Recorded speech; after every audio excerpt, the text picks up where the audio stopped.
ในวันที่7 มังกร 2026ที่ผ่านมาที่สถาบันวัฒนธรรมและการท่องเที่ยวได้มีพิธีปิดศูนย์อบรมพนักงานนำเที่ยวระดับชาติครั้งที่33พิธีปิดศูนย์อบรมพนักงานนำเที่ยวระดับชาติครั้งที่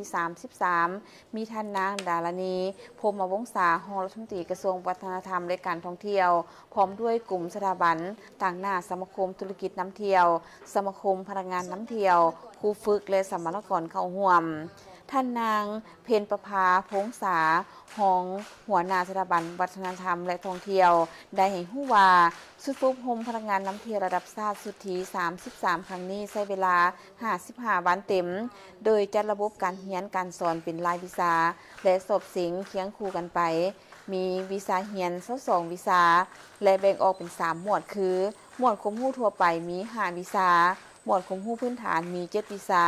และหมวดความรู้เฉพาะมี10วิชาในนั้นมีวิชาที่สอบเสียง16วิชานอกนั้นยังมีการรับเชิญบรรยายหัวข้อพิเศษที่เกี่ยวข้องกับหลักสูตรเซ็นหัวข้อการพัฒนาการนำเที่ยวการคุ้มครองการธุรกิจการนำเที่ยวการโฆษณาการท่องเที่ยวทางนี้ก็เพื่อให้บรรดาสัมมนกรได้รับรู้และเข้าใจเกี่ยวกับวิชาที่เกี่ยวข้องกับการท่องเที่ยวเว้ารวมว่าเฉพาะก็แม่นเวียกงานที่ติดพันกับการนำเที่ยวการฝึกอบรมพนักงานนำเที่ยวระดับชาติในครั้งนี้ได้ดำเนินโดยรูปแบบการบรรยายการสาธิตการแบ่งกลุ่มสนทนาและนำเสนอการเล่นละครในห้องเรียนการลงปฏิบัติตัวจริงและลงทัศนศึกษาอยู่สถานที่ท่องเที่ยวต่างๆเช่นหอพิพิธภัณฑ์แห่งชาติ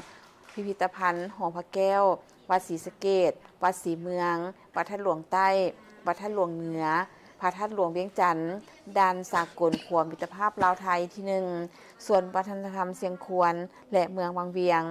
การฝึกอบรมในครั้งนี้ได้จะตั้งการเรียนการสอนเพื่อให้บรรลุตามจุดประสงค์ของหลักสูตรการฝึกอบรมพนักงานนำเที่ยวระดับชาติเพื่อสร้างพนักงานนำเที่ยวให้ได้ตามมาตรฐานวิชาชีพพนักงานนำเที่ยวของสาธารณรัฐประชาธิปไตยประชาชนลาวและสามารถเชื่อมโยงกับมาตรฐานวิชาชีพท่องเที่ยวอาเซียนโดยเน้นใส่การเรียนการสอนตามสมรรถภาพ3องค์ประกอบหลักเช่น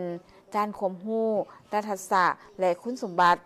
สัมมนกรเข้าร่วมทั้งหมดมี80คนเป็นหญิง49คนในนั้นมีภาษาอังกฤษ36คนภาษาจีน20คนภาษาเกาหลี7คนภาษาเวียดนาม5คนภาษาเยอรมัน1คนภาษาเอสปาย2คนภาษาฝรั่ง5คนภาษาญี่ปุ่น2คนภาษารัสเซีย1คนภาษา